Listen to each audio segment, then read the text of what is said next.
In this video, we're diving into the world of testing application programming interface, also known as API calls, and mocking in React.js. Specifically, we'll explore how to effectively test components that rely on external data fetched from APIs.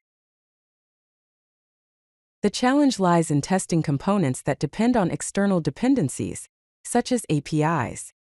Real API issues can cause tests to become slow, unreliable, and dependent on network conditions and external services.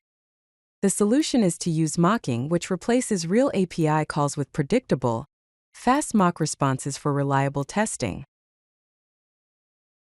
Let's take a look at an example of a component with an API call. Here's a simple React component called user profile. It uses the useState hook to manage the user data, and the useEffect hook to fetch user data from the API endpoint/API/user/123 when the component mounts. If the user data is available, it displays a greeting. Otherwise, it displays a loading message. To begin, you have to set up Jest mocks. Jest provides powerful tools for mocking dependencies, including API calls. You can mock the fetch function globally using the jest.fn method. Alternatively, you can use jest.spyon to create a spy on the global fetch function.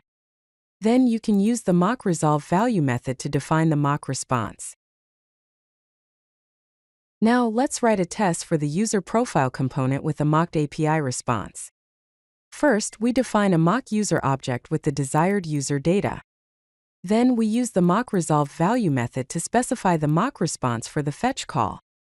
Finally, we use the render function from React Testing Library to render the user profile component, and use the wait for method to wait for the username to appear on the screen. We then assert that the expected greeting is present in the document. Now let's see a modern approach to mocking using Mock Service Worker, also known as MSW, a powerful tool for API mocking. MSW intercepts requests at the network level, not the code level, making it more reliable and realistic.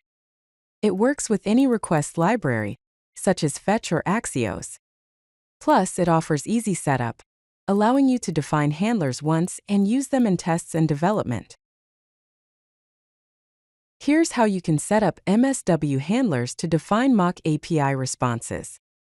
In this example, we import the HTTP and HTTP response modules from MSW, and then we define an array of handlers.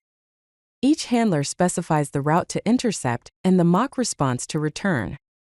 Here we're creating a GetRequest handler for the /API/user/123 endpoint that returns a JSON response with mock user data. Let's explore some best practices for testing API calls effectively. Always remember to clean up and reset mocks after each test to avoid test interference. Make sure to test all possible states such as loading, success, and error states separately. Use realistic mock data that matches the API response structure. Lastly, handle asynchronous operations properly using the wait for function and appropriate async or await patterns. If you like this video, hit that like button and don't forget to subscribe. Visit CodeLucky.com for more such useful content.